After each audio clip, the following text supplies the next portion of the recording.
নমস্কার, অ্যাস্ট্রোটেক চ্যানেলে আসার জন্য সকলকে অসংখ্য ধন্যবাদ। আজকে আমাদের আলোচনার বিষয়টি হবে ধনু রাশি বা স্যাজিটেরিয়াস রাশিদের নিয়ে। মূলত আজ আমরা লক্ষ্যপাত করব ধনু রাশির জাতক জাতিকারা ঠিক কী প্রকৃতির হয়ে থাকে এবং এই রাশির কিছু ভালো গুণ এবং কিছু খারাপ গুণ সম্পর্কে আজ আমরা আলোচনা করে থাকব। ধনু রাশির বিষয়ে আলোচনা করতে হলে সবার আগে আমাদের জানতে হবে ধনু রাশি হলো রাশিচক্রের নবম রাশি, অর্থাৎ এই রাশির অধিপতি হলেন দেবগুরু বৃহস্পতি স্বয়ং নিজে। ধনু রাশি হলো অগ্নিতত্ত্বের রাশি এবং আপনারা লক্ষ্য করতে পারবেন যে ধনু রাশির যে প্রতীকী চিহ্ন সেটি হলো একটি অশ্ব মানবের, অর্থাৎ যার অর্ধেকটি একটি ঘোড়া এবং অর্ধেকটি একটি মানব, যে হাতে তীর ধনুক বহন করে রয়েছে। এই রাশির মানুষেরা খুব স্পষ্টবাদী এবং আশাবাদী প্রকৃতির হয়ে থাকে। স্পষ্টবাদী হওয়ার কারণে অনেক ক্ষেত্রে লক্ষ্য করা যায় অন্যের উপকার করতে গিয়ে এনারা বিভিন্ন ঝুট ঝামেলার মধ্যে জড়িয়ে পড়ে। এই রাশির মানুষেরা কিন্তু অনেকখানি স্বাধীন চেতা মনোভাবের হয়ে থাকে, তাই এদেরকে যদি কেউ ভালোবেসে কিছু কাজ করায় এরা কিন্তু খুশি খুশি করে দেয়। কিন্তু কেউ যদি ভাবে যে এদের উপর জোর জবরদস্তি করে কিছু কাজ করাবে, এটা কিন্তু এনারা মোটেই মেনে নিতে পারে না। কিছুক্ষণ আগে আমরা আলোচনা করেছি ধনু রাশি হলো অগ্নিতত্ত্বের রাশি এবং অগ্নিতত্ত্বের রাশি হওয়ার কারণে এই রাশির মানুষেরা কিন্তু খুব চট করেই তারা মাথা গরম করে ফেলে। এই রাশির মানুষদের অধিপতি দেবতা যেহেতু দেবগুরু বৃহস্পতি নিজেই, তো ধনুরাশির মানুষদের কিন্তু খুব জ্ঞানী প্রকৃতির হয়ে থাকতে দেখা যায়। জ্ঞান বলতে এখানে আমরা পুঁথিগত বিদ্যার কথা বোঝাচ্ছি না। জ্ঞান বলতে আমরা বলতে চাইছি প্র্যাকটিক্যাল লাইফের যে অভিজ্ঞতাটা, সেটি কিন্তু এই রাশির জাতক বা জাতিকা যেই হোক না কেন বা যে কোনো নক্ষত্রেরই হোক না কেন, তাদের কিন্তু খুব স্বল্প বয়স থেকেই এই জিনিসটা লক্ষ্য করা যায়।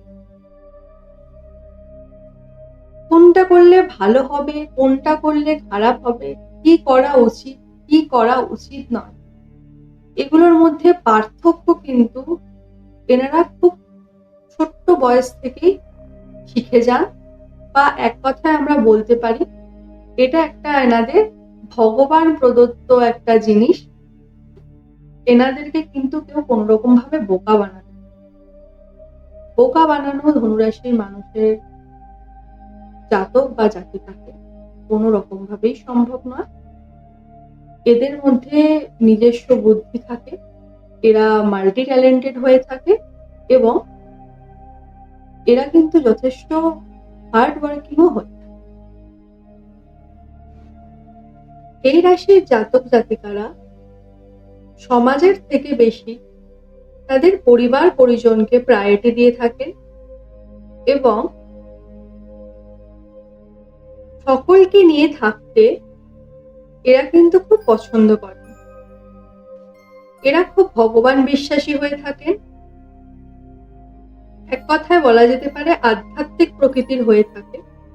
তো খারাপ থেকে খারাপ সময়ও ভগবানের উপর আস্থা রাখতে এরা কিন্তু পিছুপা হয়। ধনুরাশির মানুষেরা তারা তাদের সন্তান সন্ততিকে প্রাণের চেয়েও বেশি ভালোবেসে থাকেন। এই রাশির মানুষদের মধ্যে সবচেয়ে ভালো গুণ হলো এদের লিডারশিপ কোয়ালিটি। এরা কিন্তু খুব ভালো ম্যানেজার আর লিডার হয়ে থাকে। অপরকে কখনোই খারাপ পরামর্শ দেন না এবং সবসময় ভালো পরামর্শ দেওয়ার চেষ্টা করে থাকে, সে তার শত্রু হোক বা বন্ধু। এই রাশির জাতক জাতিকাদের বেশিরভাগ ক্ষেত্রেই দেখা যায় ভালো কম্পিউটারের কাজে এরা পারদর্শী হয়ে থাকে, কনসাল্টিং এর কাজে পারদর্শী হয়ে থাকে এবং ভালো ম্যানেজার হয়ে থাকে। স্পোর্টস ফিল্ডেও এনারা যথেষ্ট ভালো নাম করে থাকেন এবং যথেষ্ট ভালো গ্রোথ দেখা দেয়, কারণ আমরা আগেই বলেছিলাম এই রাশির জাতক জাতিকারা যথেষ্ট হার্ডওয়ার্কিং প্রকৃতির হয়। তো সেই কারণেই ফুটবল, ক্রিকেট এইসব জাতীয় জিনিসই কিন্তু এনারা যথেষ্ট নাম কামিয়ে থাকেন। এবার আমরা বলবো ধনু রাশির কর্মজীবন বা এই রাশির মানুষেরা ঠিক কেমন প্রকৃতির হয়ে থাকে। দেখুন, কর্মজীবন সম্পর্কে বলতে গেলে কর্মের জায়গায় কিন্তু এরা খুবই লয়াল থাকে।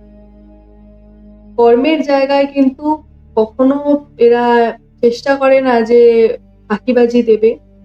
কর্মের জায়গায় নিজেদের মন প্রাণ লাগিয়ে এরা কাজ করতে থাকে এবং সবসময় কিছু নতুন শেখার ইচ্ছা বা মনোভাব এনাদের মধ্যে লক্ষ্য করা যায়। এনারা কখনোই এক জায়গায় থেমে কাজ করে থাকতে পছন্দ করে না।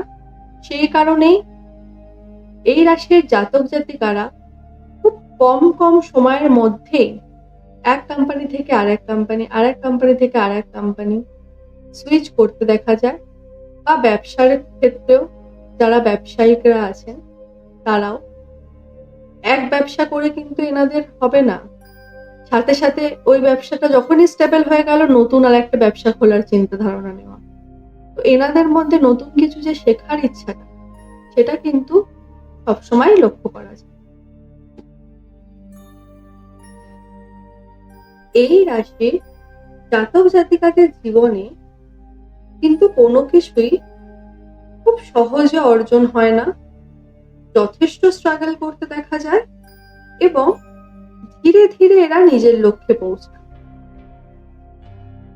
মোটামুটি ভাবে আমরা বলে থাকি 28 থেকে 40 বছর বয়সের মধ্যে এই রাশির জাতক জাতিকারা সাফল্যের চূড়ায় পৌঁছায়।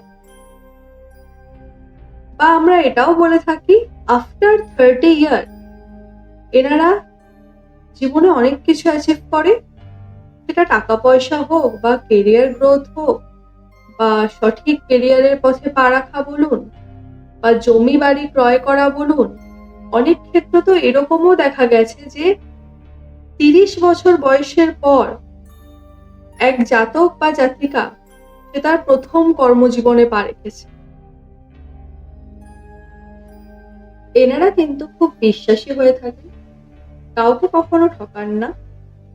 কিছু ক্ষেত্রে দেখা যায় নিজের সাধ্যের থেকেও বেশি করে থাকে। হয়তো একটা উদাহরণ দিয়ে বললে আপনারা ভালোভাবে রিলেট করতে পারবেন। অনেক সময় দেখা যায় যে অনেক পুরনো কোনো সম্পর্ক, অনেক বছর ধরে কথা নেই, 8 বছর, 9 বছর, 10 বছর ধরে কথা নেই বা কোনো সম্পর্ক নেই। সে কোনোদিন বিপদে পড়ে হয়তো আপনার কাছে এসছে সাহায্য নিতে, আপনি কিন্তু তাকেও ফিরিয়ে দেন।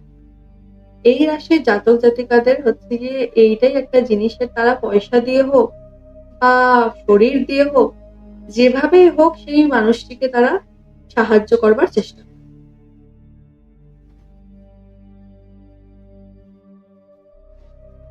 এবার আমরা একটু আলোচনা করে নেব যে ধনু রাশির মানুষদের বৈবাহিক জীবন ঠিক কেমনটি যায়। দেখুন, বৈবাহিক সম্পর্কের কথা বলতে গেলে ধনুরাশির মানুষের বৈবাহিক জীবন কখনোই খুব সুখময় যায় না।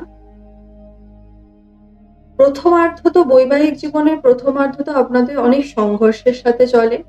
বিভিন্ন ঝুট ঝামেলা, মনোমালিন্য, পারিবারিক অশান্তি, মানে এইগুলো তো লেগেই থাকে।